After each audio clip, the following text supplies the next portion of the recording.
Amis chercheurs de vérité, passionnés d'astrologie, bonjour, bienvenue dans cette nouvelle vidéo.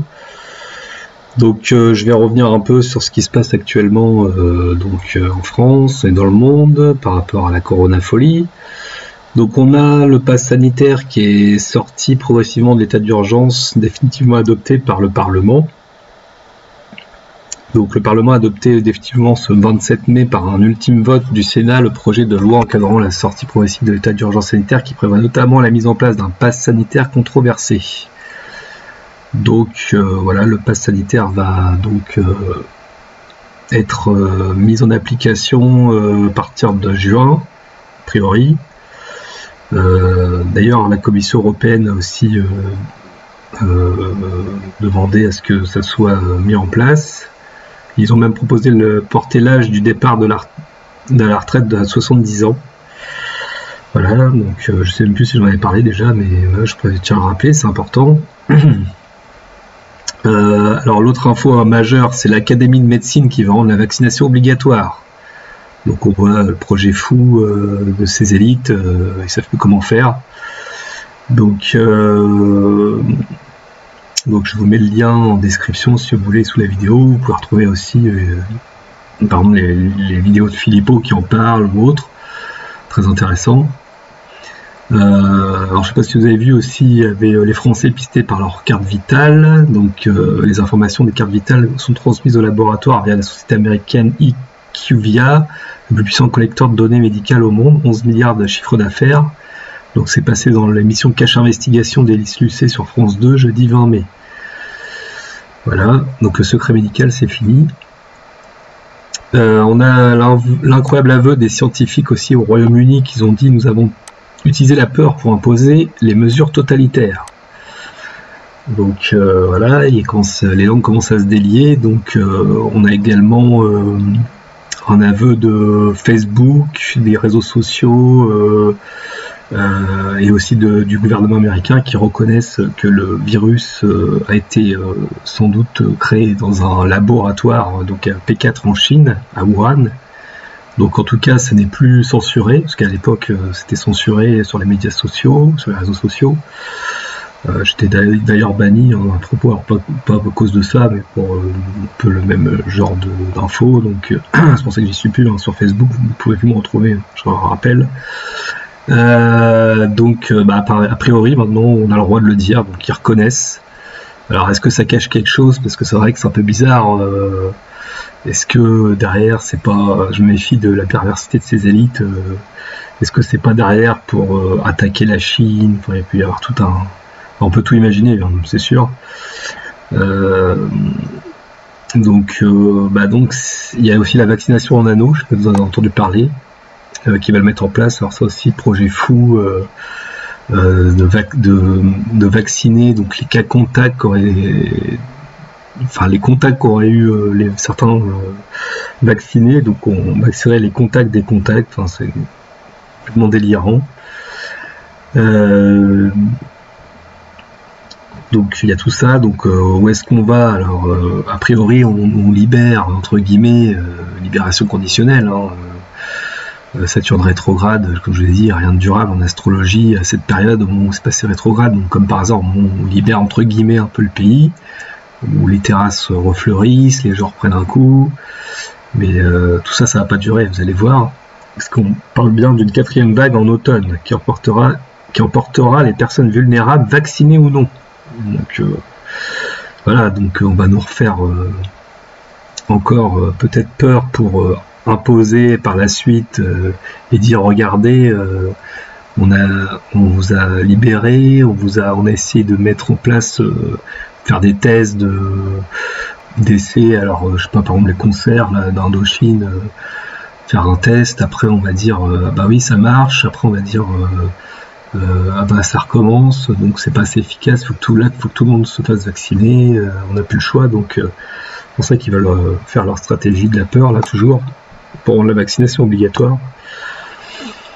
Donc la conséquence de tout ça, c'est que donc entre les gens qui dépriment, beaucoup de gens qui sont désespérés de ce monde, ce que je peux comprendre, Il y a aussi à côté de ça l'immobilier, donc beaucoup de gens, suite à toute cette crise sanitaire, ce désespoir, les gens en ont marre, il y en a beaucoup qui partent, donc il y a un exode urbain massif et une explosion des prix aussi de l'immobilier, qu'on voit notamment à la campagne. Donc oui, c'est un peu le conseil qu'il faudrait faire, c'est de partir à la campagne, hein, de s'exiler comme j'ai toujours dit. Donc voilà, je voulais faire cette petite mise au point, donc j'ai pas trop détaillé à chaque fois donc tout ce domaine, car on fait toujours le tour et on voit bien que cette stratégie de toute façon continue, et que faire donc à part contester, se rebeller ou vivre en dehors du système, ou vivre dans ce système et se taire et accepter la norme. Que faire? Donc moi je voulais parler plus d'astrologie aussi, donc je voulais justement, comme on parle beaucoup d'exode, de déménagement, c'est de plus en plus le cas, moi je vois beaucoup de gens qui m'appellent pour ça. Donc justement je voulais faire une petite analyse astrologique. Alors, donc voilà, j'ai pris un thème donc d'une personne lambda, Madame Y, on va l'appeler. Donc ça c'est son thème, né le 10 décembre 1945 à 3h à Bordeaux. Donc la personne est Sagittaire, ascendant Balance. Donc on va essayer d'étudier un possible déménagement. Donc la question sera: vais-je vendre mon commerce en juillet? Donc là ça peut être pour les personnes entre guillemets les commerçants, ça peut les intéresser. Donc vais-je vendre mon commerce en juillet 2001? Alors j'ai pris la date de 2001, j'ai pris en fait un vieux cours donc d'astrologie que je voulais vous partager, un exercice donc qui date maintenant. Mais on peut faire très bien des transits pour une personne actuellement, hein, si quelqu'un veut vendre son commerce. Donc là c'est pour juillet 2001, donc pour partir à la retraite. Alors la question c'est vais-je vendre mon commerce? Donc on regarde donc le thème. Donc le commerce est représenté par la maison 3, donc ici, et par la cuspide là, de 3 en Sagittaire. Si on veut regarder tout ce qui est en rapport avec les locaux, tout ce qui est immobilier, on va regarder la maison 4, donc commençant en Capricorne, hein, jusqu'en là, point du cuspide de 5 Verseau, donc toute la maison 4 est là. Maison 3, maison 4. On regarde l'argent, forcément. L'argent, c'est la maison 2. Commence ici, on a 10 degrés, donc cuspide de 2 en Scorpion. Et on va regarder les planètes en 2. Donc il y a Vénus en maison 2 en Sagittaire, la lune noire, vrai, les autres lunes noires, mais on va prendre surtout Vénus, hein, on va rester sur les maisons, enfin sur les signes, les planètes, les maisons aspect. La retraite, c'est la maison 12, à 20 degrés la Vierge. Donc le natal, donc on peut dire que l'argent déjà est importante pour cette personne. Elle est appelée à en gagner.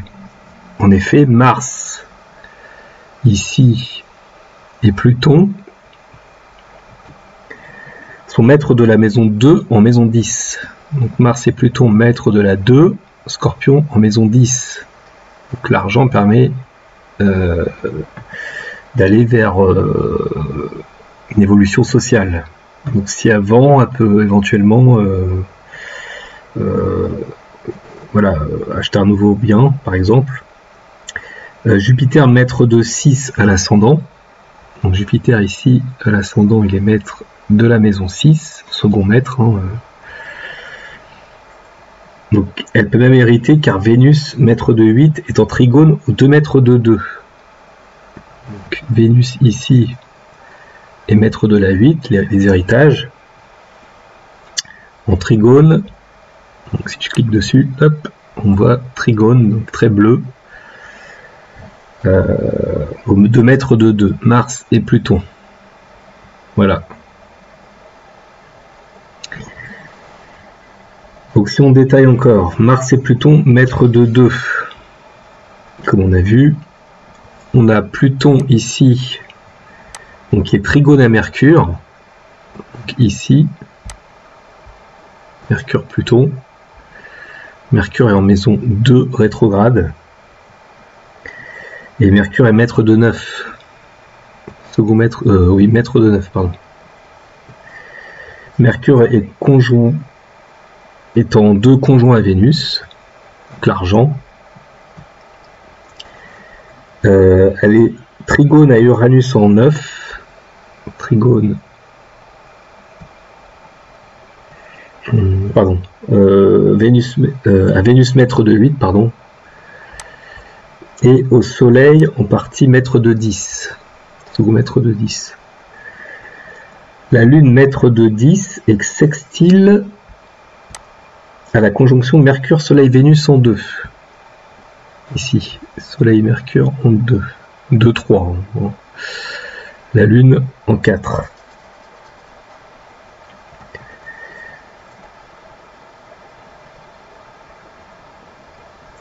« 2 et 3, ouais. Elle est aussi trigone à Uranus en 9, ici.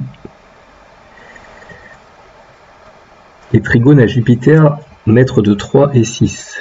Trigone à Jupiter, maître de 3 ici et de 6 ici. Il faut mettre de 2 aussi. Donc l'axe 3-9 est valorisé par l'opposition d'Uranus à Mercure et au Soleil.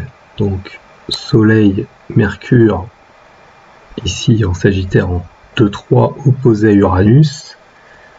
Donc, axe 3-9 valorisé. La Lune en 4 est maîtresse de la maison 10, le destin, la carrière. Elle est reliée par le sextile à cet axe 3-9. Reliée par le sextile de l'axe 3-9 avec le Soleil et Mercure. Donc, qui parle de commerce, hein, commerce de, en gros, quoi, commerce de, voilà, donc en 3. Et par le trigone à Jupiter, maître de 6. Ici.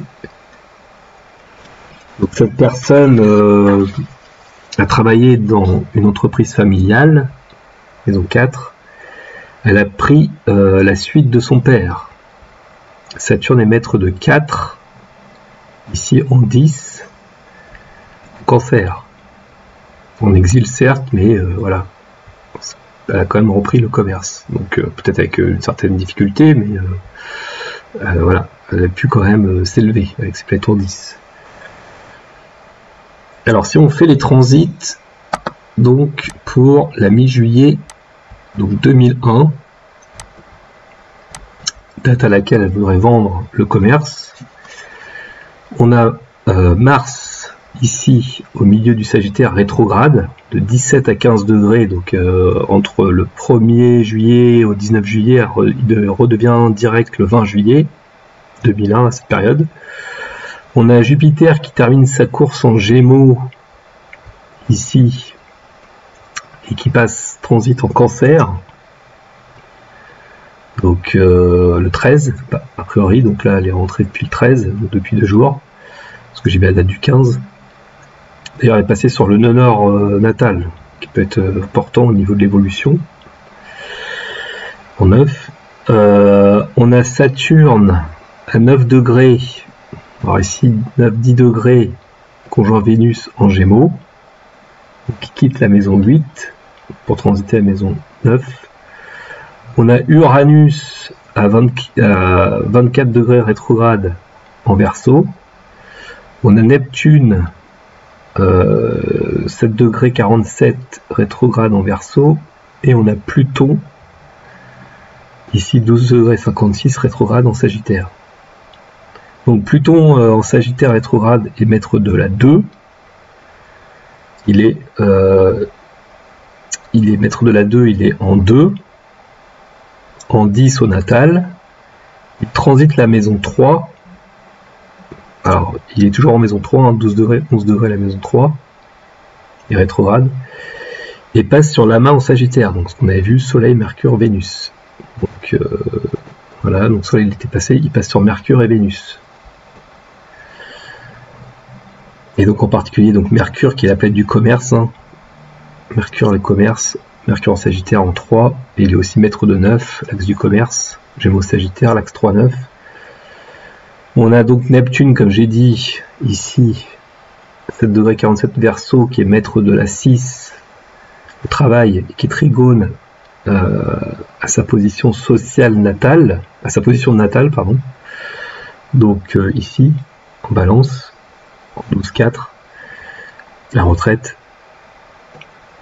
Et sextile à Vénus encore, en 2, l'argent, maître d'ascendant aussi, hein, Vénus, second maître de 12, et maître de 8, et sextile à Mercure, maître de 9 et 12. Donc, sextile à Mercure, ici, maître de 9 et de la 12. Donc le commerce, la retraite, etc. On retrouve toujours les mêmes maisons. Hein. La maison 9 qui est le commerce, la maison 12, la retraite. Donc Uranus, ensuite à 24 rétrograde du Verseau, est maître de 5 et deuxième maître de 4. Maître de 5 en 5 et deuxième maître de 4 en 5. Il est trigone à Jupiter. Donc on a le trigone à Jupiter natal, qui est maître de 6, enfin second maître de 6, on va dire. Premier maître à Neptune. Il est aussi maître de 2 et 3, ou l'argent, hein, le commerce. Et trigone à l'ascendant, donc Balance aussi, ici, bon, un peu large. Saturne à 9 degrés, 10 degrés, 9-10 degrés, ouais, Gémeaux, arrive sur Uranus natal en 9, ici. Trigone à Neptune natal, maître de 6, ici. Sextile Pluton natal, maître de 2, ici. Pluton en 10, maître de 2, on l'a vu par le Scorpion. Et il était maître de la maison 10 au natal. Et transite la 9. Saturne est maître, il était en 10 au natal, et il transite donc bientôt, 2-3 jours près, hop, la maison 9, commerce. Jupiter, qui se trouve en début de mois, il était mi-Gémeaux et trigone à Jupiter natal. Donc il était avant ici sur Uranus, donc il y avait un trigone avec Jupiter. Là, il est à l'ascendant natal et transite la 9. Donc, il transite la maison 9, ici. Et on a aussi Mars, donc mi-Sagittaire, comme j'ai dit, rétrograde, conjoint à Pluton, ici, qui renforce la conjonction natale, qui se fait en 10. On retrouve la même position ici en 10. Elle est maître de 2, Mars second maître de 2, le Scorpion, et passe donc, transite la maison 3. Il est passé sur Mercure, il rétrograde, il revient sur Mercure. Il transite donc la main Sagittaire, là, il y a eu Soleil, Mercure et maintenant Vénus.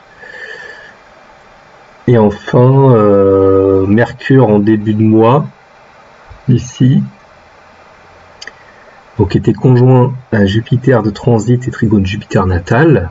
Donc quand ils étaient là, Mercure, Jupiter, on peut revenir un peu en arrière si on veut.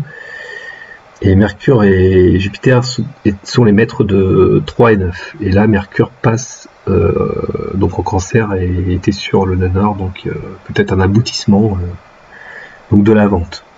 Donc voilà comment on retrouve à chaque fois les maisons du commerce 3-9 qui ressortent, l'immobilier, la maison 4, la retraite, 12, la carrière, la 10 et la 6, et l'argent, maison 2, l'axe de 8. Donc ces maisons-là qui ressortent fortement à travers ce transit planétaire. Donc a priori oui, le commerce, la vente du commerce se fait en ce mois de juillet, début mi-juillet, voilà, en train de se faire. Donc voilà pour ce petit exercice pour montrer un peu comment on analyse en fonction des transits. Là, j'ai pris les transits planétaires, donc c'était l'année 2001. Voilà, donc si ça vous intéresse, vous pouvez me contacter pour savoir si vous allez déménager, vendre votre bien ou autre. Voilà, ben je vous remercie. Alors n'hésitez pas à liker, partager, vous abonner si ce n'est pas déjà fait, si la vidéo vous a plu. Et moi je vous dis à la prochaine vidéo. D'ici là, je vous souhaite bon courage et à bientôt. Allez, au revoir.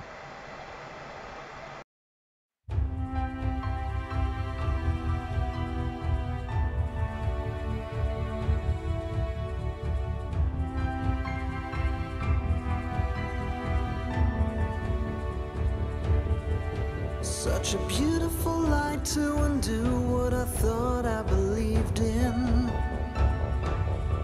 Wild and cold is the wind that'll blow my conviction away.